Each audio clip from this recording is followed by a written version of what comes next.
He lost an arm, but never lost his dream. When he was just 27, a young apprentice chef accidentally cut an artery while cooking and lost his arm. Most people would have given up, but not him. He trained himself to cook again with one hand and moved to a quiet corner of Nara Prefecture. There, with his wife, whom he met in the hospital, he restored a 160-year-old Japanese house and turned it into a little Western-style restaurant filled with hope. His words to live by: if you don't give up on your dreams, spring will surely come. Today, his restaurant has a Michelin star, and his giant fried shrimp, crispy, golden, and dipped in homemade tartar. You can even eat it head to tail. But more than the food, what fills people here is something deeper. The feeling that no matter how hard life gets, you can always rise again. One subscribe for this brave cook. This isn't just cake, it's a family legacy. In a peaceful town in Japan, there's a tiny sweet shop that has been loved for 60 years. Inside, an 84-year-old grandpa and his grandson work side by side. Their specialty? A honey-rich Castella cake called Stella. Fresh from the oven, it's crispy and fragrant. But once cooled, it becomes soft and moist, like a warm memory that lingers. Nothing here is rushed. Every whisk, every cut, comes from hands that have practiced for decades. And while the sweets are amazing, the most beautiful thing is the way Grandpa watches his grandson. Proud, gentle, passing down more than just a recipe, but a legacy. One subscribe for this amazing duo.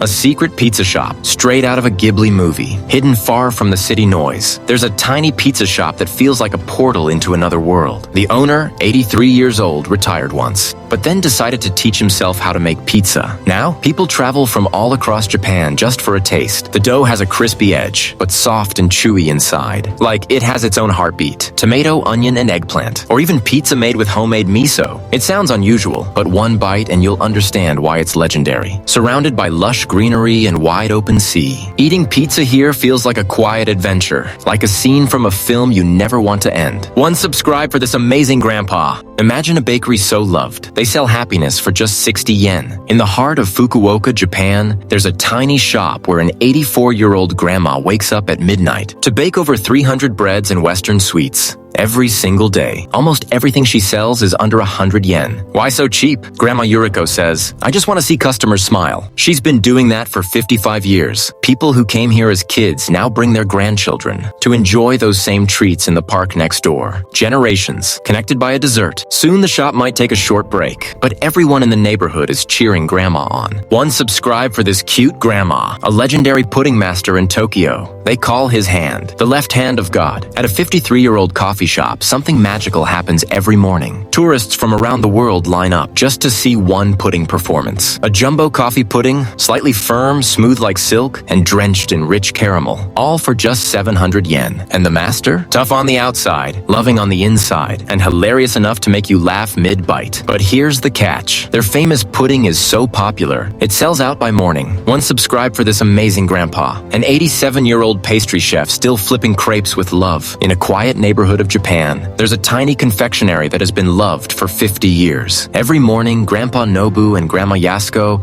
stand together over a little tripod grill, carefully baking crepes by hand. No fancy machines, no rush, just two hearts, working in perfect rhythm. Their banana crepe isn't huge or flashy, but the first bite, soft, warm, and packed with the kind of sweetness. Locals say the flavor has never changed, because it's made by the same loving hands that have welcomed generations. Some desserts fill your stomach, but this one fills your heart too. One subscribe for this cute couple. Deep in the mountains of Japan, an 82-year-old grandma still serves happiness in a bowl. Tucked away in the peaceful hills of Gifu, there's a tiny udon shop run by Grandma Tomo and her grandson Shota. Every morning, Grandma picks fresh vegetables from her own little farm. She turns them into crispy tempura, the kind that crackles softly when it touches the broth. Next to her, Shota works the udon dough by hand, making noodles so chewy and smooth. They almost dance on your tongue. Together, they move like a rhythm. Locals say it's worth traveling miles just to taste their food. But honestly, what makes it special isn't just the udon. It's the bond between a grandma and her grandson. One subscribe for this cute duo. In the Japanese countryside, a 76-year-old woman cooks meals that taste like home, hidden inside a 250-year-old farmhouse. There's a tiny restaurant run by Fumi, a 76-year-old grandma with the warmest smile. Here, nothing comes from a machine. Every dish is made slowly by hand, from her comforting miso soup to the vegetables she picks from nearby fields. Before the meal, she invites you to help start the fire the old-fashioned way. And when the rice finishes cooking in the iron pot, soft, steaming, with that faint smell of smoke, it's pure magic. Eating in her home, surrounded by the sounds of nature, you feel something you can't find in any city. A taste of Japan's past, served with kindness and care. One subscribe for this sweet grandma. A grandpa in Fukuoka has been flipping burgers for 50 years. From the same little truck, just a 10-minute walk from Otsuka Park Station, you'll find a tiny silver food truck that time forgot. Inside stands an old man everyone calls the Spaceman.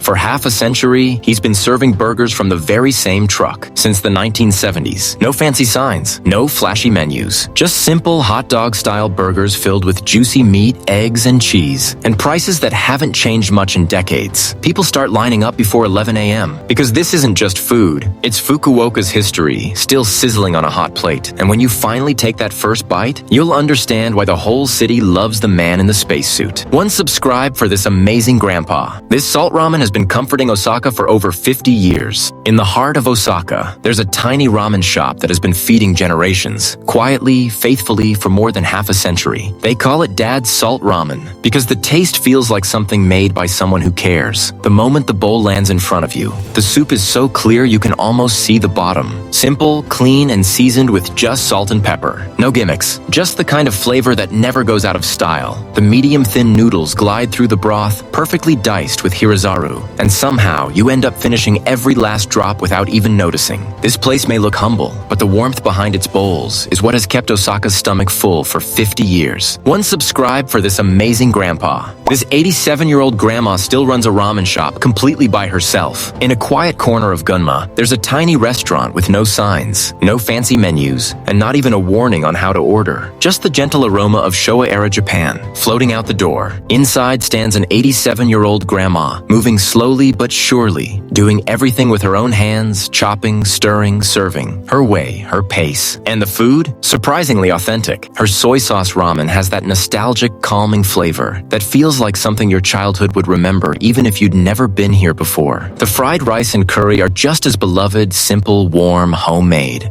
The kind of dishes that carry a mother's personality in every bite. One subscribe for this hardworking grandma. This tiny ramen shop has a line out the door every single day. Here's why. I waited 40 minutes to try what locals call Saitama's soul food, and I wasn't prepared for what happened next. This is stamina ramen. Mountains of stir-fried ground meat and chives, swimming in a garlic ginger broth that hits you like a flavor explosion. For just 700 yen, they pile it over thick noodles. That first sip of soup, absolutely mind-blowing. The garlic punch, the richness. I immediately understood why people are obsessed with this. The owner told me something that stuck with me. Even though he's exhausted from the lines, seeing customers smile makes him want to keep cooking until he's 100 years old. One bowl and I'm completely hooked. This is the kind of ramen that makes you understand why locals never leave their hometown. Would you wait in line for this? This 96-year-old grandma makes dumplings softer than anything you've ever tasted. In Nishio City, Aichi, there's a little shop called Seikado, run by a lively grandmother who has been making mitarashi dango for over 70 years. When you order, she doesn't rush. She kneads, steams, rolls, and grills each dumpling by hand, one by one, as if every customer is family. The first bite surprises you. Soft, fluffy, almost cloud-like, with a chewy texture that somehow stays perfect, even after it cools. You taste the natural sweetness of rice, blended with her special sauce that balances sweet, salty, and savory like a little miracle. It's the kind of flavor that makes you smile, without even realizing it. One subscribe for this amazing grandma. A 98-year-old woman runs this restaurant completely alone. Hidden near one of Tokushima's most famous bridges, I found Grandma Yoshi making soba noodles the same way she has for decades. Every single morning at 98 years old, she hand makes these noodles from scratch. Look at them, only 5 centimeters long, thick and rustic. This is iya soba, a local style you won't find anywhere else. She does everything herself. The cooking, serving customers, cleaning. No staff, just her. The noodles are incredible, short but packed with flavor, a texture that feels like tradition in every bite. At 98, she could retire, but watching her serve each bowl with care, you realize this isn't just food, it's a living piece of history. One subscribe for this amazing grandma. This restaurant in Japan has been around for more than 70 years. In 2022, the entire building burned down after a fire started in a neighboring shop. The owner, Grandma Shizu, planned to close for good, but her granddaughter decided to rebuild the place from scratch. She quit her own job to to bring the restaurant back so the family's robatayaki tradition wouldn't disappear. The new shop keeps the same atmosphere, almost like stepping back into the Showa era. In the center is the original hearth, one of the few things that survived the fire. And now, Grandma Shizu sits there again, grilling local ingredients just like she has for decades.